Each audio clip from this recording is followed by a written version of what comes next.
Welcome to Wealthy Mind, where we talk about all things finances, the good, the bad, the ugly, and the surprising.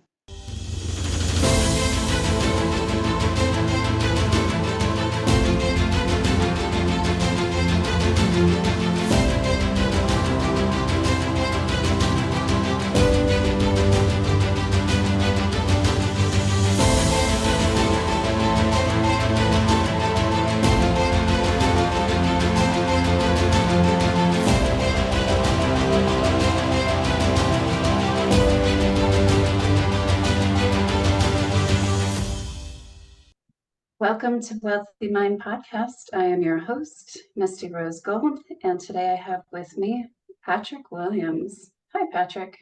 Hey, how's it going, Misty? Good. How are you? I'm good. I'm good. Yeah, just getting back into the swing of things after the holiday.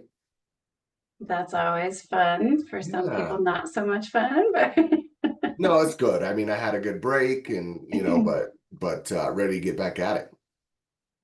that's awesome. Yeah, I was ready to start working again on Monday.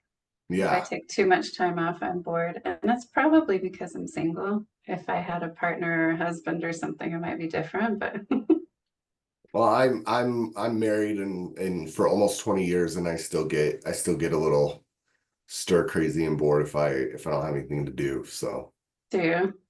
yeah. Yeah. Yeah, that makes sense. So, Patrick, let's tell the audience, what do you do? What is your profession? I am a mortgage banker with a local lender here in Denver. Been in the mortgage business almost 20 years. October will be 20 years. All right. So, do you love what you do? I do, yeah. I mean, I wouldn't say I grew up playing mortgage in the backyard by any means, but um, I do The kid enjoy it. does. Yeah, well, it was a fun game as a 7-year-old. No, uh, but I do enjoy helping people buy their first home, working with first-time home buyers. It is very Mm. rewarding. Oh, that's wonderful. And what is the one thing that you are most passionate about when it comes to working with home buyers? Education. Mm. Really, there's a lot to purchasing a home. Um, and you really need to know what you're getting yourself into. Whether that's working on your credit up front, making sure that everything, is put together well, understanding all the products that are available. There's a lot of down payment assistant programs and different things like that Mm. that people just aren't aware of. And so it's amazing how many people I talk to that just don't feel like they have any opportunity to purchase a home. And then once we start getting into their situations, I inform them about some different products that are available or some different options that they're unaware of. And all of a Mhm. sudden, they're looking into purchasing their first home. Similar Mm. situations happened last month with the closing. They were just looking at renewing a lease or moving, and they talked to me, and I informed them about a CHAFA program for first-time homebuyers, and the program only requires $1,000 of your own funds into the transaction. And Mm. Okay. so they were able to get into a home for about $1,200 down, where they thought they were going to be stuck renting for a long time. Well, that's incredible. That's life-changing. Absolutely. Yeah. Yeah. Getting into your first home and beginning to build equity and having something that's yours is really it is life changing. It's a very Mhm. it's I feel like owning your own home is that first step towards building generational wealth. Mm, okay. So is that one of your passions as well as helping people build generational wealth? Um, I don't know that I am a financial advisor or anything like that. I'm passionate about home ownership. And I do think it is an important step. And how does that translate to people's bank account as generational wealth? Like, can you explain that? Well, when you own a home, Real estate on average goes up between 4 and 5% a year. And so not only are you building equity in the home as you live in it, but you're also paying down your mortgage. Instead of paying somebody else's mortgage, you're paying down that mortgage that is yours. And so as you live in the home longer, the loan balance goes down, your equity increases, and all of a sudden, you've been in a home for 5 years and you have $100,000 or $200,000 worth of equity. That changes your perspective on, the future. Okay. Yeah, and people can turn that money into more money if they want to, right?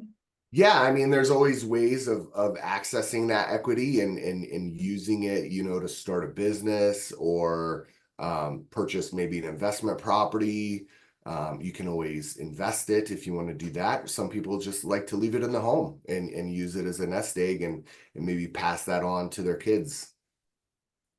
Okay, that makes sense. Yeah. So what else do you like to do as a mortgage banker? What else do I like to do? Mhm. Well, education obviously is the big thing. I think people don't know what they don't know. But also helping people understand the importance of credit, Okay, staying out of debt, and kind of just helping people plan for the future. that's awesome. And then how do you guide people when they're facing too much debt before trying to buy their own home?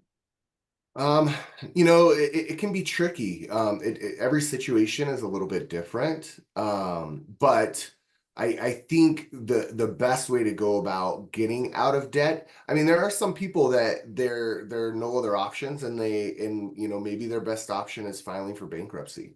Um, I've seen people do that and get a fresh start, and really that can be a life-changing thing. Mm, Obviously, okay.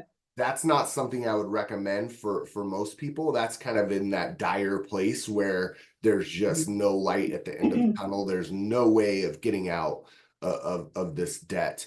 But really, I think if you can buckle down, um, stop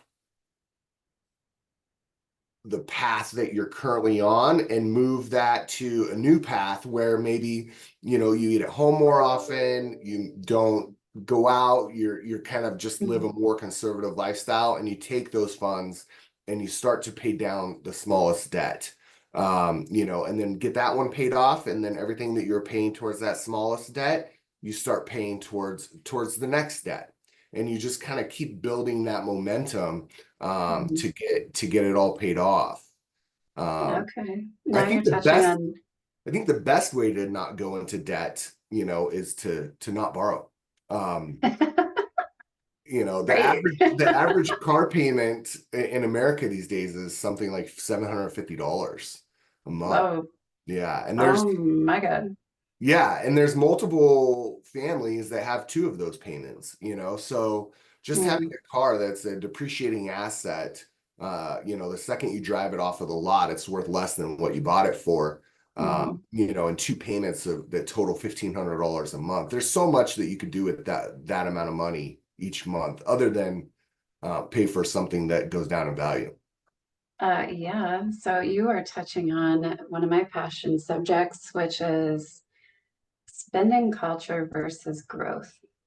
Mm, So a lot of people get wrapped up in so much debt and they live paycheck to paycheck because they're spending and they're not thinking about growth. Like their mindset isn't programmed to grow their bank account, to grow their resources, to grow the money into wealth, even, right? So yeah, a lot of people are mentally programmed to spend and stay at the level that they're at. And yeah, then if they do have some sort of thing that happens in their life that increases their income quickly overnight or in like a year's time, they're still in the same amount of debt because of their spending habits. And that comes back to our thought process. And some of it can be limiting beliefs as far as, can I grow my account? Do I have to stay in this or cycle of, you know, living paycheck to paycheck or being in debt all the time. Right. So this is something that I'm incredibly passionate about, and bringing that awareness to the public, making sure that people can get out of their own heads Yeah. in the right way. Yeah. I mean, I see it so often where we have people who have continued to increase their income level, and all they do with that is increase their debt level or their payment level. Mhm. So Right. I buy a nicer house with a bigger mortgage. I buy a nicer car of a $750 car payment. I have a $1,200 car payment. And they're still living paycheck to paycheck, to where if something were to happen with that position at that company, they would be in trouble quickly. Mm. That is a scary way to live for me. I can't do it. Like, I just can't. Yeah, no, there's a lot um, of freedom with having a financial plan, having reserves in the bank, to where Mm. you don't worry about where your paycheck is coming from. You have maybe 6 months of bills in a savings account. Mhm. It really is just some peace of mind that you can't buy. Just having that available for you in case of an emergency is um, invaluable. Oh, certainly. And I'd rather have that peace of mind in my bank account than go spend stuff, right? Because the instant gratification of maybe spending money on something is like, what, 10 minutes? 10 minutes worth of Yeah, a high. And right. then you have all the regret that comes with it later, where I can look at my bank account and I'm satisfied with me because I know that I'm being careful with my spending habits, but I'm still living. And Well, it's and been a certain a budget so that I have enough in my account where if something crazy happens, it's not going to blow up my world. yeah, and I think what you said is key there. It's not that you're not living. It's that you Mhm. have a budget in place. Like, you have an amount of money each month that you set aside to go out and eat, or go out to happy hour. Like, you allocate Mhm. those funds, but you know how much you have available, and you don't go Mhm. over that because you've set that spending limit for yourself. And I think some people get scared of the word budget. um Yeah, they like it's a feel like, prison. yeah, they feel like oh, I'm constraining myself. I don't have to, I make plenty of money. I don't need to live on a budget. A budget is really just kind of deciding where your money goes each month, and being mindful about it before it Mhm. comes into your account, instead of trying to figure out where it went afterwards. Exactly. And that gives us mental and emotional peace. Like, I don't want financial stress in my life. I don't want the financial monkey brain that goes on when you don't have enough money in your bank account, when you're overspending, when you're blah, blah, blah, right? Like, I don't want that. Peace is No, more important to me. And it makes everything else more enjoyable. Like, I can enjoy every single day because I know that I'm being careful where I need to be careful. I know that I'm focusing on growth and not spending. I know that my bank account is going to continue to grow. I know these things, right? Like, there have been times, of course, where I shifted what I was doing, my focus in business, or moving to Denver after being gone for 15 years and not knowing anybody. I started from scratch almost 3 years ago. And of course, my bank account was not fun. But again, because I know how to live within my means and I know how to find the pleasure in doing so and the enjoyment, I'm at a much better place yeah, now, right? yeah, yeah, absolutely. I think it's like I said, it's invaluable to have that peace of mind that goes along with Mhm. knowing where you're spending your money, how much money you have to spend. I mean, I don't, if somebody asks me to go out, and it's, and I've really already spent my allocated funds for, you know, my restaurant money or my entertainment budget. Um, you know, I don't have any problem saying, hey, you know, I'd love to go out, but why don't we do next week or, you know, in a couple weeks, something like that.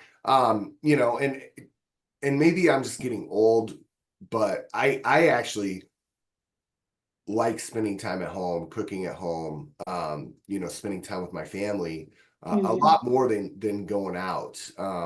Now, am I busy? And you know, my wife is also a nurse, so she works crazy hours. And are Mhm. there times where we just, you know, hey, we didn't have time to do dinner tonight. We got to pick up some food. Of course, you Sure, know. of course. Yeah, but you know, the times at home and the peace of mind that comes from knowing, you know, that you've got funds in savings, you know that next month's mortgage is paid or rent is paid. Mhm. Life, you can appreciate a lot more of the little things in life when you're not so worried about, you know, getting through the end of next week because Yes, your week is longer than your paycheck. yes. And that's survival mode thinking when people are just trying to hustle because they spent their paycheck like an hour after they got it. Yeah, yeah, And I yeah. don't want like I want that long-term peace of mind instead of the instant gratification. That's much more important to me. Well, I think the society that we live in, you know, instant gratification is pretty much par for the course anymore. You know, if you want Mhm. something, and just know that. And really, you know, you see it all the time about how you deserve to reward yourself. You deserve this. Mhm. You know, and and people have become so instant, you know, like I want it now. I'm not gonna wait and save for it, or I'm not going to, and so they put it on a card or they take out a loan. And it's just become very commonplace. Yeah, that ties into a lot of things in a lot of areas of life, including how effective are you going to be at building an empire if that is a goal of yours or a dream of yours? Like, Yeah, you can't build an empire if you're jumping around from vocation to vocation or job to job. Like, the people that stick with something for a long time are the ones that can build an empire out of it. But that instant gratification of, oh, I'm going to jump to this job, or oh, I'm going to change to this business, or oh, I'm going to do this because I didn't get the results I wanted in the first year. It's like, no, give it 5 years, give it 10 years, and then talk, you know? yeah. You know, I think the key is really finding something that you're good at, but that you also enjoy, you know. And I mean, like I said, I didn't grow up playing mortgage in the backyard. It's not really something I anticipated doing in my life. But it just kind of happened. And then do I love tax returns and interest rates and different loan programs? No, but I enjoy talking with people and I enjoy creating relationships and getting to know them and then seeing the joy that comes at the closing table when, hey, we have just checked off one of the major boxes in our lives, which was to buy our first home. You know, Sure. and so you're not it's called work for a reason, it's called a job for a reason, but if you can find something that you're passionate and find a way to help people, Mhm. you know, I think you can stick with it for a long time. I really can't believe I'm in my Yeah, going on 20th year here that's in incredible. the Yeah, industry. I can relate. I've been coaching people for 20 plus years, so I Yeah, get it. yeah, And yes, that's a journey of its own, and we don't have time to talk about that today. But because I have stuck with it, I get to see so many different benefits for the people. And I think that's what it comes down to is if you can find a way to help others and not make it about yourself, then you can find fulfillment in whatever you're doing. It doesn't matter what your industry is. So right. I work with people from all different industries and I help them find that fulfillment within their industry instead of telling them to change what they're doing. It's like, no, let's look at what you're doing a little bit differently and change our perspective around it. So it always helps when we show up to make a difference in other people's lives. Yeah, I'm also a big proponent of practicing gratitude. I Mm, think I don't know if there was I can't remember the name of the study that was done, but um, this guy asked a group of people to watch a video about, and it was a team of basketball players, and he mhm. said, I want you to count how many passes the team in the white jersey makes. And so the people are so focused in counting the number of passes that the white jersey team made that at Uh-huh. the end of the study, he said, well, what about the gorilla? And everybody's like, what are you talking about? Everybody got the number of passes correct, but they went back and they watched the video. And sure enough, this guy in a gorilla suit walked straight through the middle of the screen, and nobody even knew because they were so focused on counting the number of passes. And I think this goes to show you that when you focus on one particular item, your Mhm. brain will ignore other parts of of the video or of your life, that what is going on Mhm. around you. And so I think as you practice gratitude and you remember all of the things that you have to be grateful for, we all have a lot of things to be grateful for, even if Yeah, we do. you're in a tough situation right now. Mhm. Having hot water and being able to take a shower, having food today, being able to talk to somebody that you have a relationship with, whether that's your mom or your dad or a friend. There's so many things to be grateful for. And when you actually start to write them down and look for them, your brain shifts into a different mentality and you're able to appreciate a lot of the little things a lot more. I love that. Yes, I practice gratitude as well. And it's so powerful because it does put blinders on. It just shuts out everything else. Yeah, it absolutely does. Love that. So one of the questions I ask people is, what do you do to keep a wealthy mind? Well, you just answered my question. I guess you didn't even have to ask. It's your intuition kicking in. That's awesome. Thank you for sharing that because it is so important, and especially around our finances. We need to be grateful for the bills that we pay. What? Did I just say that? Oh, that's a tough thing to be grateful for. But I have water, I have power, I have the things that I need to get me through my day. So, Right? yeah. I know. And that's one of the things that I love teaching my private clients, and now I'm sharing it publicly, is be grateful for the bills that you pay. When you pay them, say a phrase of gratitude. Thank you for this bill. Thank you for the money to pay this bill. Instead of going into it with, rah, rah, rah, I don't want to pay this, meh, meh, meh, like the Yeah. attitude. It is a world changer and a life changer and a game changer and a finance changer when you're able to get yourself into alignment with gratitude on all levels, including your finances and all aspects, paying those bills. It's like, okay, watch everything shift in your world when you start saying thank you for the money to pay this bill. Thank you for blah, blah, blah. Thank you for the money to pay for my car because it had a little issue that it needed, I needed to take care of. Actually, that was me this weekend. I had a squeak on my left front tire and it's like, okay, let me go over to Brakes Plus and see what they say about it. And the guy over there, like, it's the South Parker. Anyone in Colorado will know where Parker is, but it's in South Parker. It's the furthest south, Brakes Plus. And they took such good care of me and didn't try to nickel and dime me. They didn't try to get as much money out of me as possible, which some mechanics do with women. And these guys did not do that with me. And I was so grateful. I was like, okay, do we need to do a brake flush? And they were like, no, we don't need to do that because it looks great. Yes, it's recommended at this time by your manufacturer, but the fluid looks amazing. So we don't need to do that because you don't need new brake pads right now. So what we need to do is clean up the rotors.